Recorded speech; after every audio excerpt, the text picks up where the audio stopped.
I'm both mad and not really mad, but I'm kinda mad. On one hand, I have a new open source software to showcase, one specifically for digital artists.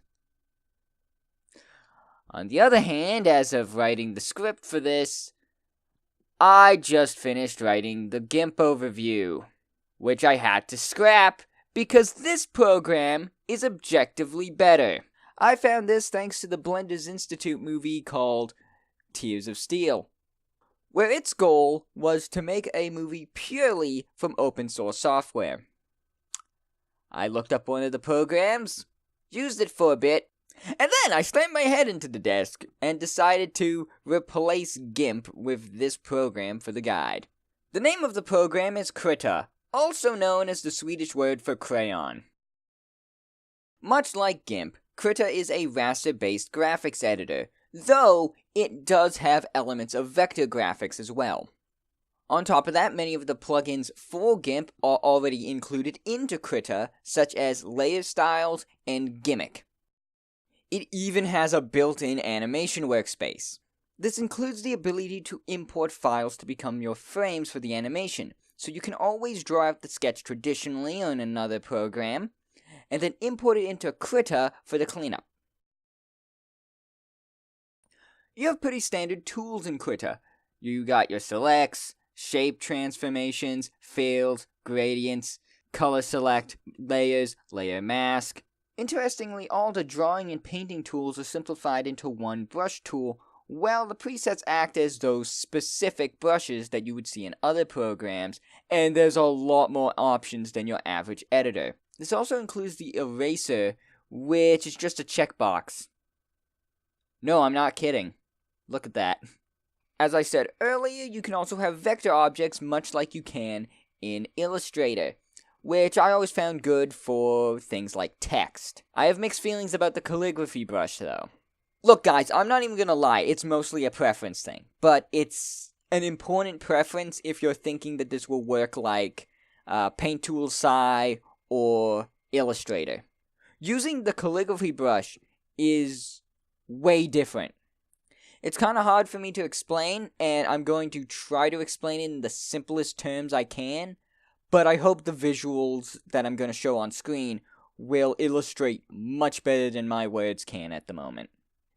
On programs like Paint Tool Sci and Illustrator, line art can be done simply through a stroke. Programs that have this calligraphy brush try to emulate this, but they do so through a filled object. All this really means is that trying to adjust the pressure retroactively is much harder with something like the calligraphy brush, but it was something that got me really excited when I heard that Krita had a vector layer feature. So this only really matters if you were really into vector layers and you wanted to know how it worked, but I figured it was still important to talk about. Now, there was one feature that Krita had that I liked so much. It was the deciding factor in doing an overview for it. The glory that is smoothing and stabilizing, regardless of the input device that you have. This helps you with those lines that you just can't make look right thanks to your shaky hand or similar problems. This feature can add a delay that slows down your cursor that helps you control your brush. This feature means that if you prefer pure raster art, you can control your line art and painting without having to do the stroke like 20 times. Couple this with the pressure settings, and this makes it the perfect program for tablet users. This program also has very helpful tool assistance for things like ellipses, perspective, and vanishing point. You can even have the brush snap to the tool if you really wanted to. The reason why I make such a big deal about these features is because similar programs are usually external and cost money. Krita is a free program that comes with these tools. This is a great program for those that might not have the money currently for Photoshop or Paint Tool Sci. Happy creating! Hey, it's me again. This was one of the... I don't know if this was one of the more frustrating ones or not. I just remember that there was a lot of editing that happened. And that is true, that I didn't find out about Krita until after I wrote a overview for GIMP, and then I replaced this with GIMP. I replaced GIMP with this. Whatever. You probably know the drill by this point. Playlist, Gary's mod video, other overview video. I'm done!